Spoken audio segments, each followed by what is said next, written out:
Gaijin Entertainment presents The Shooting Range. You are watching The Shooting Range, a weekly show for all tankers and airmen of War Thunder. In this episode, the Pearl of the Northern Skies, the F2A Buffalo, how to survive on the newest map, the Port of Novorossiysk, the Gaijin hotline, we answer questions that you left in the comments. But first, Flaming Arrows, we'll take a look at the first ATGM-equipped vehicles in the game.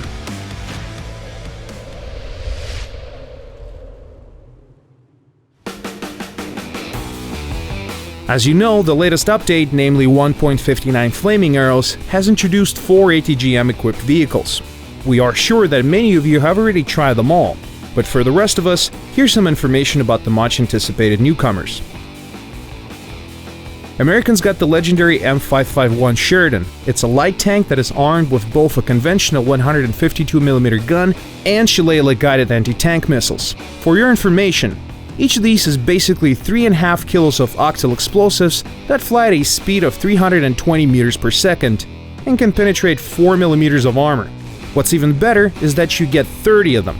M551 also boasts a second-generation guidance system, which means that you steer the missiles by moving your mouse. Furthermore, the vehicle is quite fast. A typical M551 is seen nowhere and everywhere, dispensing large-caliber gifts all over the map. Sadly, the mobility comes at a price. Sheridan doesn't have much armor. Even an anti-aircraft gun is a serious threat.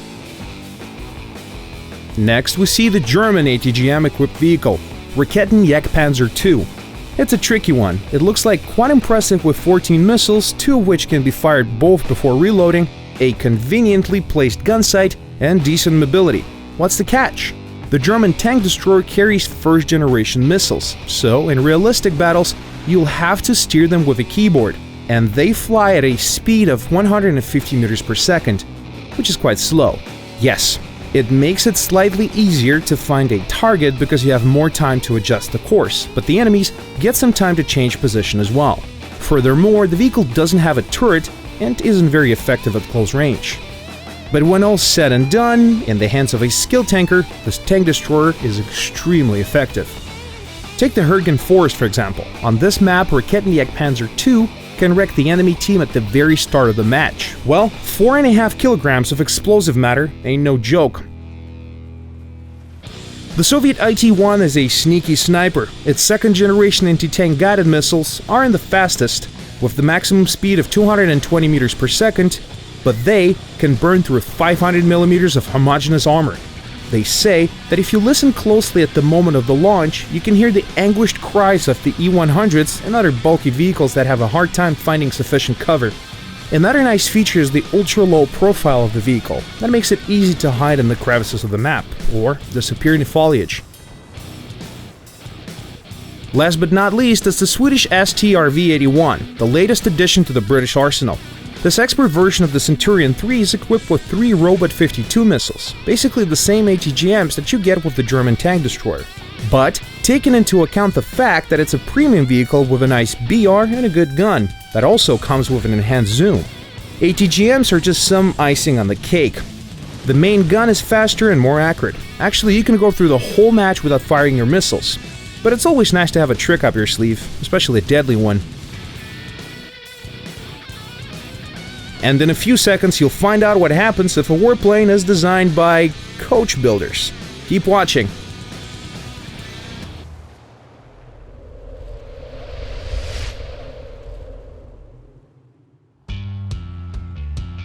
Every airplane is unique in some way, but the F2A Buffalo exists in its own category. Just think about it.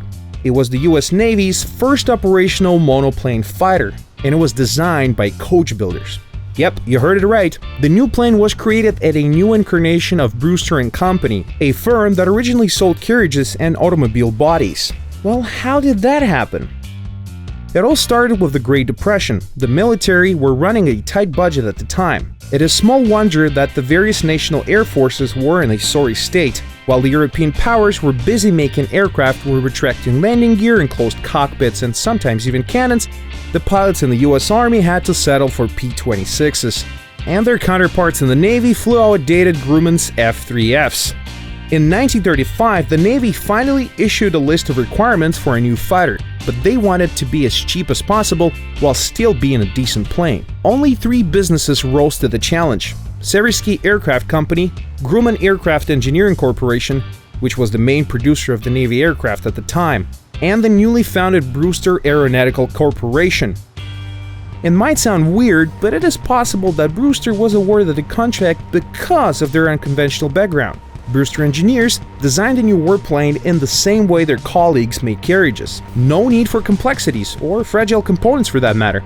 The new plane was cheap, robust, and easy to maintain, but it was not like the creators of the fighter shied away from innovation. Buffalo was as modern as current technology permitted. It got all-metal stressed skin, a flush-riveted construction, an enclosed cockpit, and hydraulically retractable landing gear with unique V-configuration gear struts.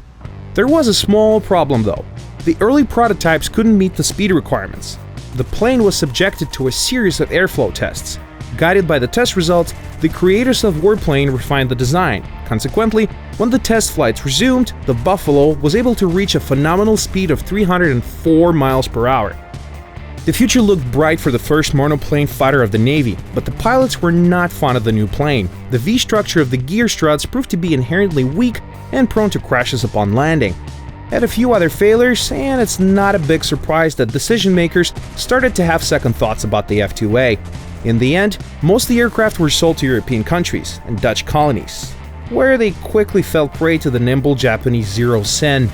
But under different circumstances, when Buffalo was not overwhelmed by vastly superior opponents, it proved to be quite an effective machine. Just look at what the Finns were able to achieve with it during the war with the Soviets. Buffalo turned out to be a great choice for their Air Force. It was easy to fly, and even more importantly, easy to repair. The fighter could be fixed with makeshift parts, as well as with parts from other planes. It was even possible to outfit Buffalo with an engine from a downed Soviet I-16. It actually worked. Not to mention that Finnish aces got really good with the F2A really quick. It was a miracle of sorts. The Buffalo F2A is not a plane that many people take seriously, but it was the fighter aircraft that many Allied aces flew when they first clashed with the Japanese Zeros. Buffalo pilots were at a disadvantage, but they stood tall and fought valiantly nevertheless. And Finns were able to turn it into a real death-dealing machine. They called it Sky Pearl and used it with deadly efficiency. Bottom line, in the right hands, even a flying coffin can earn some undying fame. Speaking of fame, it's only fitting that now we jump to the next topic, one of the few places in the former USSR honored with the title of a hero city.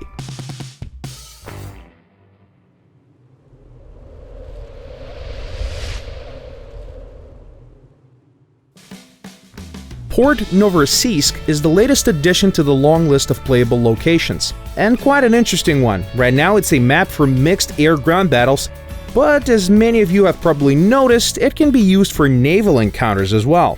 But while we are still waiting for an opportunity to pilot a boat, let's discuss how this map feels and plays from the tanker's perspective. The port can be divided in 3 parts: the left bank, the railroad area, and the right bank. Each of these locations has a distinct feel. When taken together, they make for a multitude of different combat scenarios, more or less like Volokolamsk. Let's take a look at these areas one by one, starting with the city on the left bank. This area is a mix of Poland, advanced to the Rhine, and Berlin. You'll have to fight the opposing forces in restrained urban conditions.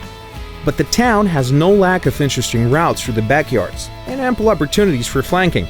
It's a great place for aggressive pushes at breakneck speed, and some well-coordinated squad action. At the same time, this part of the map still clicks with the players who prefer a more cautious playstyle. Creeping aggression is certainly a thing here. All in all, it is urban warfare at its finest, with some nice twists. Let's keep moving. Next we get to the railroad and the freight terminal. Here you'll see the battered remains of rail cars, gutted buildings, and a lot of open ground. There are precious few places to hide, and only some of them provide effective cover and concealment. There are some big buildings at the riverbank, but you'd be wise to resist the temptation to go there. It's the most likely spot to run into members of the opposing team and subsequently get blown to smithereens. Try to spend as little time as possible in the enemy's line of sight, make good use of accidental cover, and plan your every move. finally we get to the right bank. It looks similar to the left side, but actually is a lot more open. Yep, it feels like Rhine. The waterfront is still very dangerous. But most backyards and streets are exposed to fire as well. Under these circumstances, it doesn't pay to be aggressive. The area is a perfect playground for patient and careful tankers, especially the ones riding ATGM-equipped vehicles. All in all, Port of Novorossiysk is a great map for all the enthusiasts of urban warfare. Have anything to add? Please tell us what you think about the new map in the comments below. And now we get to the last part of today's episode, Hotline. Get ready for some answers from the developers.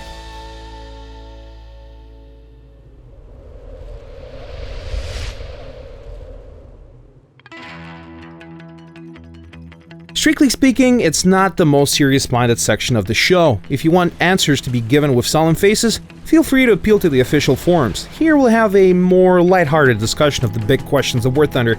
We'll hope you like it. Cosmic CS Taurus writes, "We need naval combat in War Thunder. We understand that this is very important for many players, but please be patient, all in due time." Another one from LK15. "Will you make smoke a thing in War Thunder? Many tanks use smoke launchers to run away or to cover allies." True, and we hope we will. We are experimenting with some early prototypes right now.